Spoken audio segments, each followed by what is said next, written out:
and you will have to answer questions on what you hear. There will be time for you to read the instructions and questions, and you will have a chance to check your work. All the recordings will be played once only. The test is in 4 sections.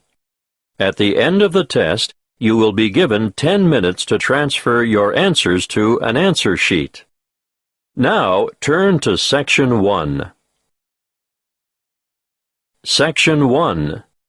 You will hear a conversation between a tax office employee and a woman who wants to apply for a tax number. First, you have some time to look at questions 1 to 4.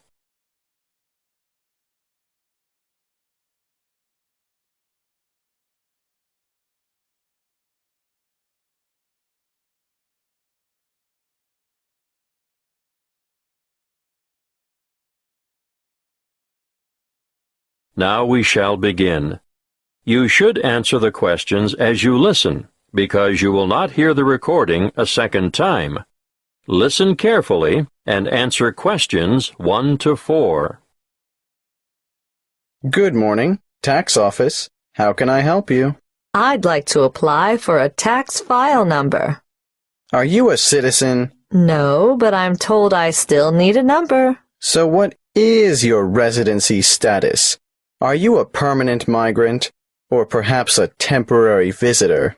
Oh, I'm a permanent migrant. And you need a TFN? A what? A TFN. It stands for tax file number. Yes, what is that exactly? It's a unique number we issue to individuals and organizations to help administer tax collection and other government systems. Why do I need one? In actual fact, you don't. What do you mean? It's not compulsory, you know. But I should get one? Well, it's a good idea. Otherwise, you'll have more tax withheld from your wages or salary. In fact, you won't be eligible to participate in the PAYE, that's pay-as-you-earn system, and you couldn't apply for income support or other benefits.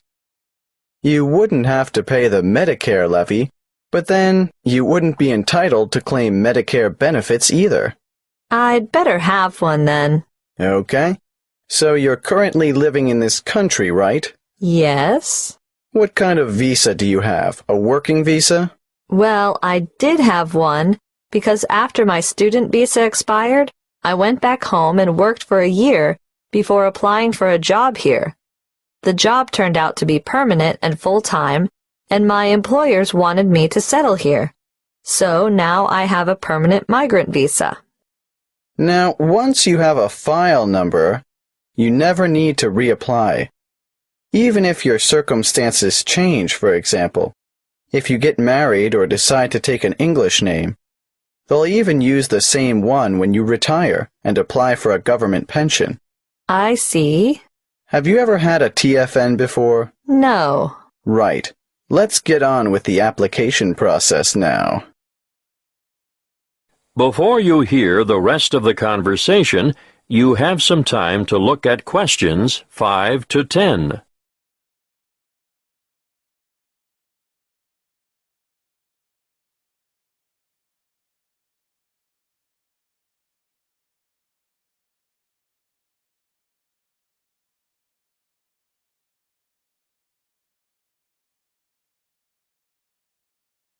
Now, listen and answer questions 5 to 10.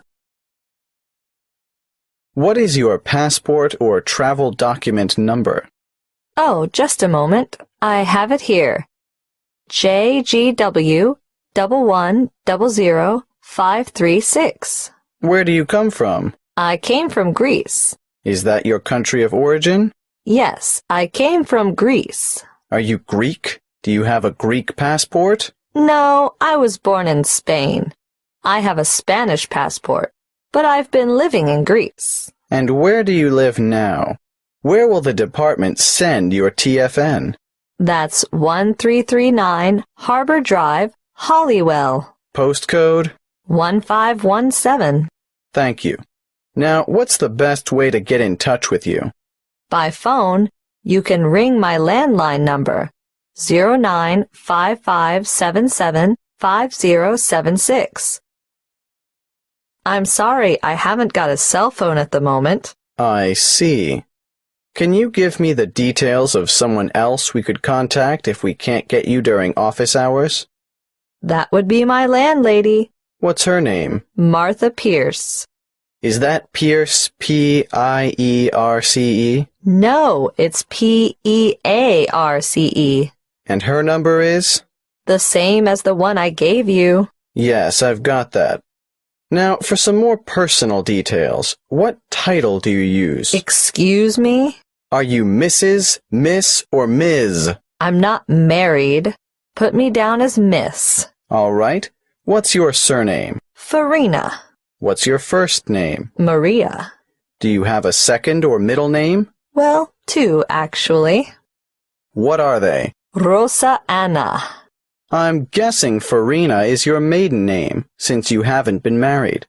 But are you known by any other names? Farina is my only surname, but people call me Mary. As a first name? Yes. When were you born, Mary? Can you give it to me in the following order? Day, month, and year? The 15th of November, 1983. You're obviously female, so that brings me to the last question, which I don't really need to ask. What's that? Your husband's name. I don't have one. I know, so I'll just write down N.A. for not applicable. Thank you. That is the end of Section 1.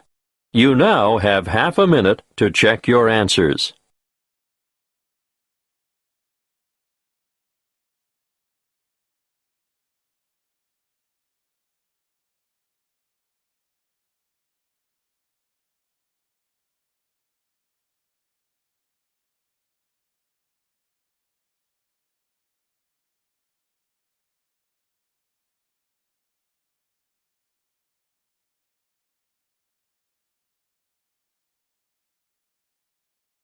Now turn to Section 2. Section 2.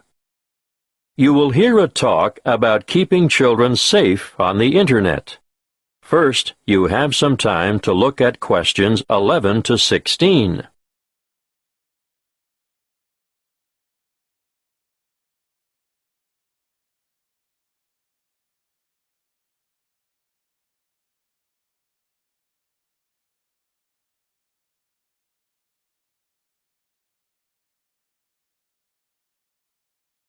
Listen carefully and answer questions 11 to 16. Thank you for coming. It's good to see so many of you interested in keeping your children safe on the Internet. What's in store? Well, firstly, I'm going to talk in general about some common sense ideas and rules for young ones using the computer. Then, I'll give you some information on free educational websites. Finally, we'll finish with question time. I'm sure most of you think that the Internet can be a frightening place in which to let your children roam loose. But let me remind you that it can also be a fountain of knowledge and education. The trick is to avoid the former and utilize the latter. There are programs available both in your local electronics supply shop and free to download that will keep your child safe to a certain degree on the World Wide Web.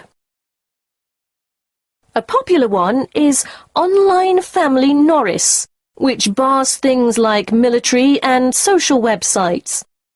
I wouldn't advise you to rely solely on a program to protect your family, though. As good as it is, you cannot abdicate your responsibility as a parent. I'm sure you all know that, or you wouldn't be here. When all is said and done, the best way to keep children safe is to educate them and keep an eye on them. For this reason, you should make sure the computer which your child uses is kept in a communal space, where you can look over their shoulder from time to time. It is paramount that you teach them never to divulge their proper or full name and to never provide personal information, such as where they live or what their phone number is. Tell them that online friends must remain just that, online, unless they are supervised.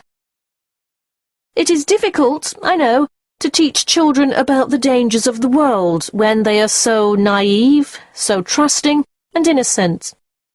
But without going into great detail, you must alert them to the possibility that the people they are chatting with may not be who they say they are.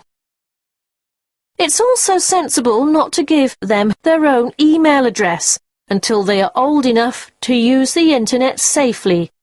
So, all communication from websites will go through you.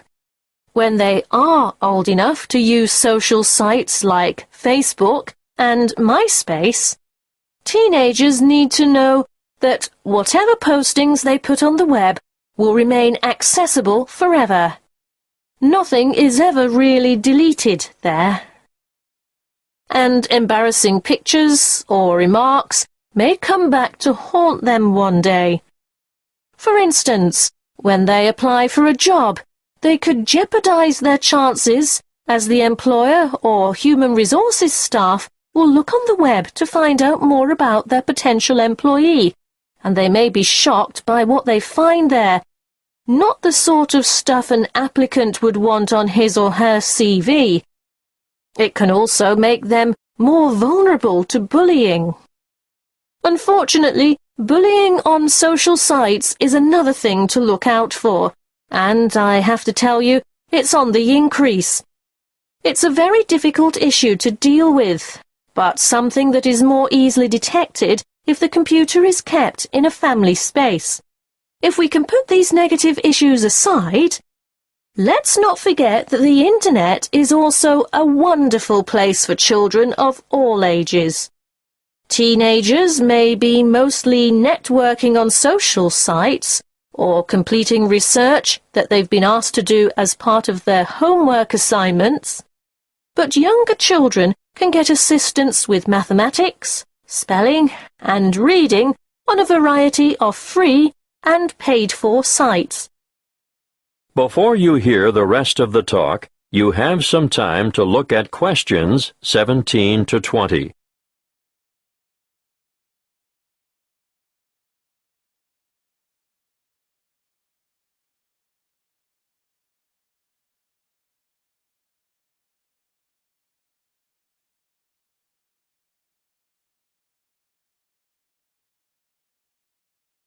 Now listen and answer questions 17 to 20.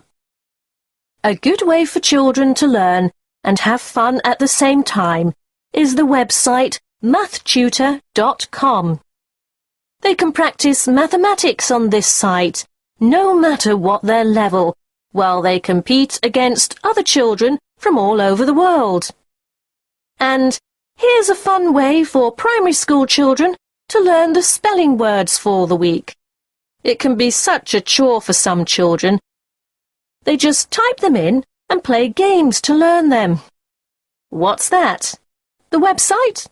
Oh, sorry. Yes, you'll need to go to spellcity.com for that. The one I'm going to tell you about now is one of the most practical sites that's popular with people of all ages. Children, or parents for that matter, can learn to touch type as they sing along with songs. And there's a variety of funny characters to help you enjoy yourself as you learn. In this day and age, typing is essential. Everyone should be able to type fast and accurately. So, go to beeb.co/typing and try it out. Don't just leave it up to the kids. Here's a site that parents can use to download worksheets to extend their children by giving them further practice. It's called coolresources.com, and I can really recommend it, particularly for middle school students. Now, are there any questions? That is the end of Section 2. You now have half a minute to check your answers.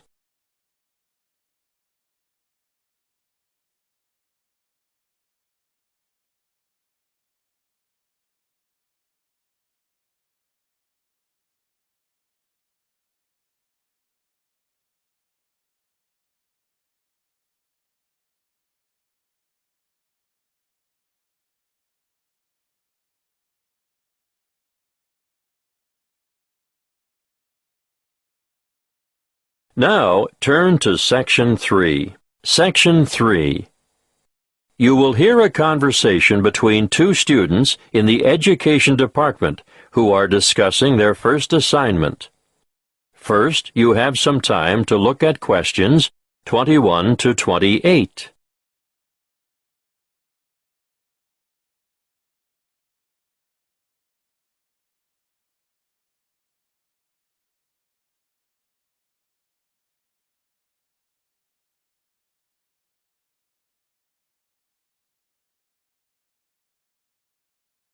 Listen carefully and answer questions 21 to 28.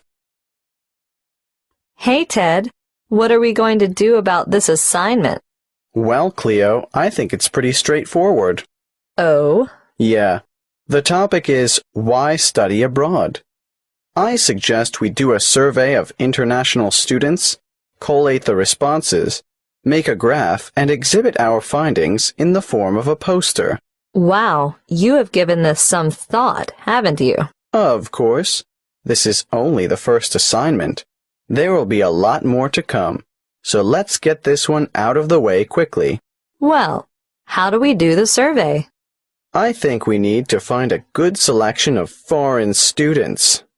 So, how about we go over to the English language school at lunchtime and talk to some of the students there? That's not a bad idea. But we shouldn't limit ourselves to that department. Why not? Well, think about it. They'll all give the same reason, to learn English. Of course, you're right. Well, one of us could cover the language school, and the other could go around the business school. Yes, I know there are a lot of internationals there, too. But I think a random sample from foreign students on campus might give us a better range of answers. What are we going to ask them? Why are you studying abroad? An open question like that could mean we get hundreds of different responses. It would be better if we made up, say, 10 reasons and asked each respondent to place them in order of importance. You're right. That would certainly make collation easier. Any ideas about what these 10 reasons might be? Sure, I've got enough foreign friends to know quite a lot about what motivates them. Okay, number 1 is... I think that's obvious. How about study abroad is the best way to learn a language? And number 2 is obvious as well. I know. Study abroad gives you the chance to travel. What's third? It's either culture or friendship. Okay, let's go for culture. Study abroad gives you first-hand experience of a different culture. Not just that, but it gives you new experiences as well. Not all of them are good, but it's meeting those challenges and adapting to new situations and solving problems and so on. Let's make that a separate reason. How about study abroad, will compel you to develop new skills? Sounds good. Then study abroad promotes international friendship. What are we up to now? Wait, that was number 5. Do you think learning about yourself is the same as developing new skills? No, I think it's quite different. Probably more closely related to culture. You really mean embracing new concepts and perceptions, don't you? Yes, and reconsidering one's own beliefs and values, or at least seeing them through new eyes. We could make the next one and call it something like, Study abroad provides the opportunity to learn about yourself. We ought to throw in a few about study and work, because I'm sure that rates highly with many foreign students. Of course. Study abroad gives you the opportunity to expand your academic, Academic what? Let's simplify it. Make it the opportunity to study different subjects. Yes, good. It can also enhance the value of your degree. How's that? Well, I think you can take courses you would never have had the opportunity to take on your home campus, and employers will know also that your language skills have been given quite a boost. Isn't that the same as number 7? No, I think it's a separate issue. All right, keep it. Now, I think this next one is more important. Shall I change the order? No, no need. The students are going to rank them according to their views. So what is it? Study abroad enhances employment opportunities. Ugh, why didn't I think of that? Anyway, there's one even more obvious than that. Let me guess. Study abroad broadens your mind? Exactly. Okay. Now we have 10. Let's print off 100 questionnaires and go and do the survey. Before you hear the rest of the conversation, you have some time to look at questions 29 to 30.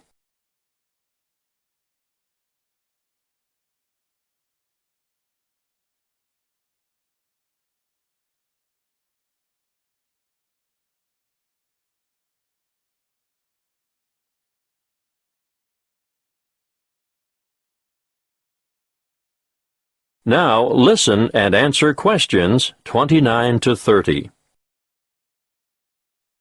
Did you hear about the National Geographic survey of American students between the ages of 18 and 24? Yes. It sounds as if they could benefit from study abroad. Did you know that only 1% of U.S. students currently study abroad? Anyway, back to that National Geographic survey. It was carried out internationally, and it was Sweden that came out on top. It's really amazing, isn't it? When given a map of the world, only 13% of American students were able to find Iraq, and the same for Iran. I know, and not surprisingly, I suppose, Afghanistan didn't fare much better.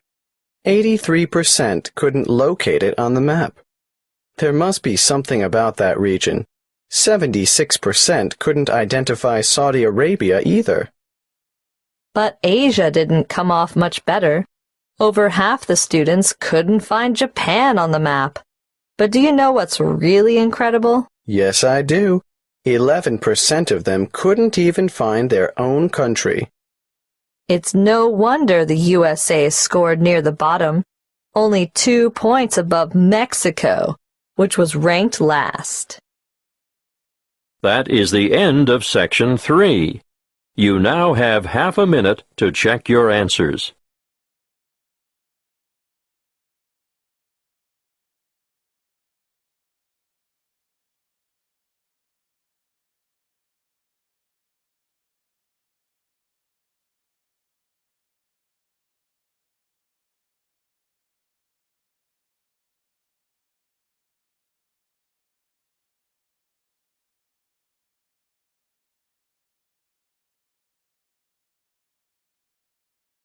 Now turn to Section 4.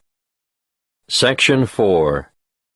You will hear a talk given by a lecturer in the Art History department. First, you have some time to look at questions 31 to 40.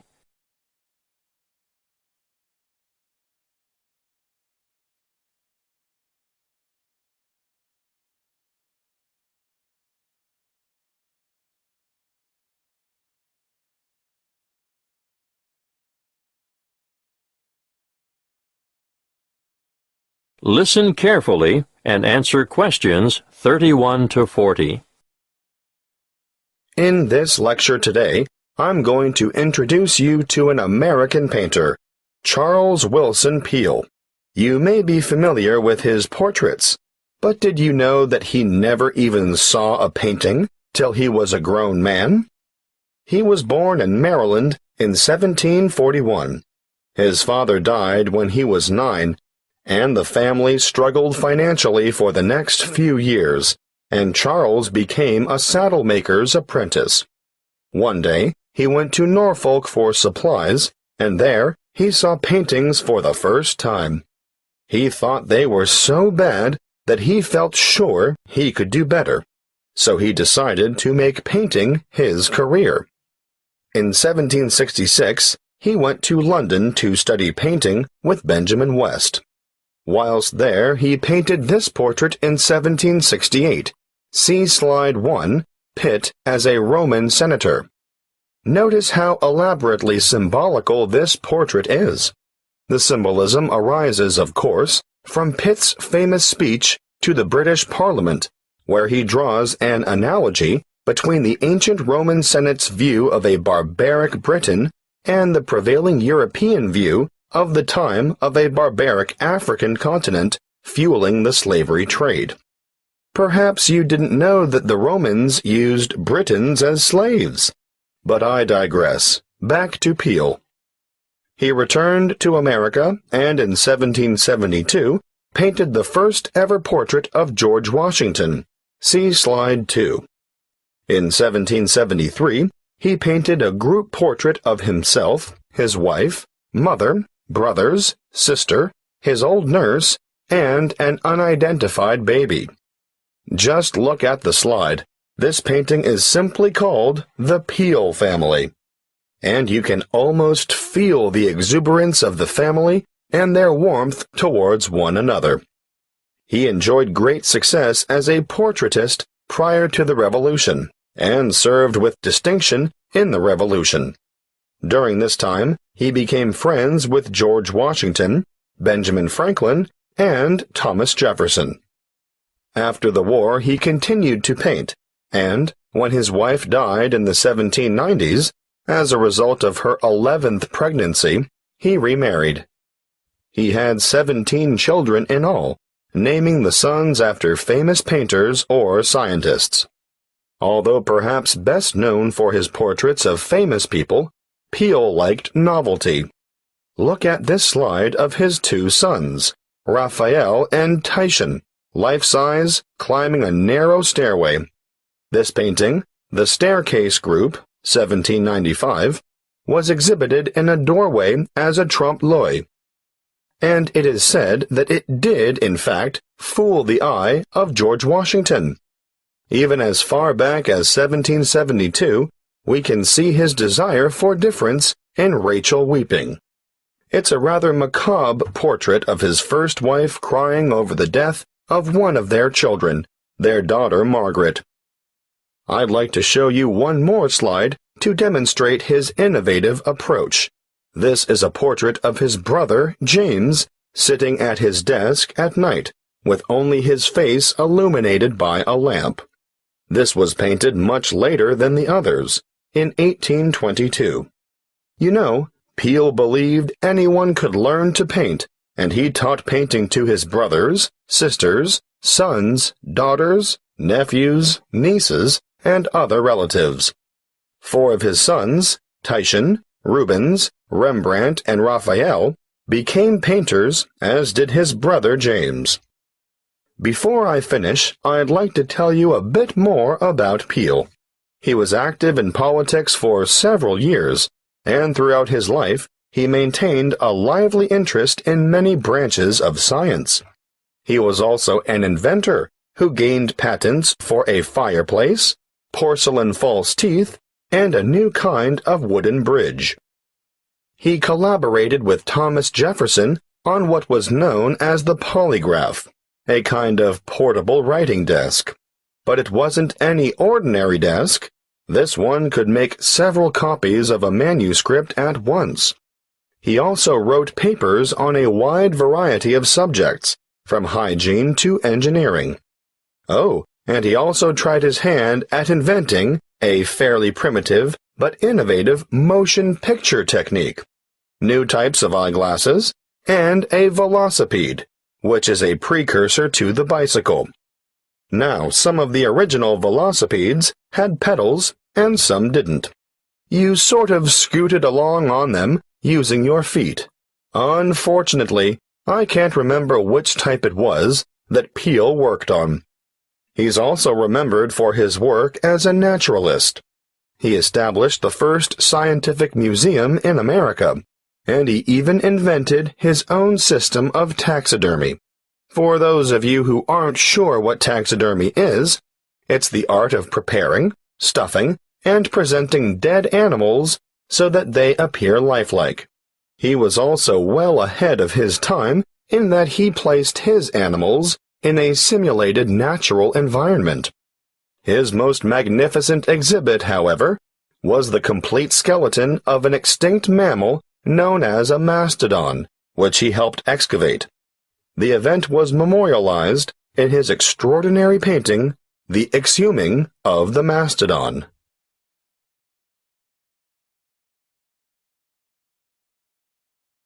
That is the end of Section 4.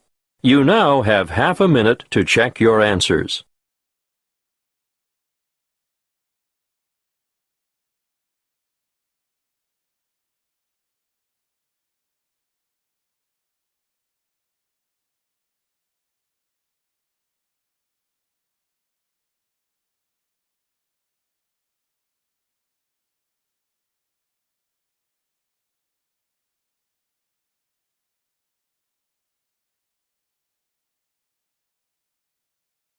That is the end of the listening test. You now have 10 minutes to transfer your answers to the listening answer sheet.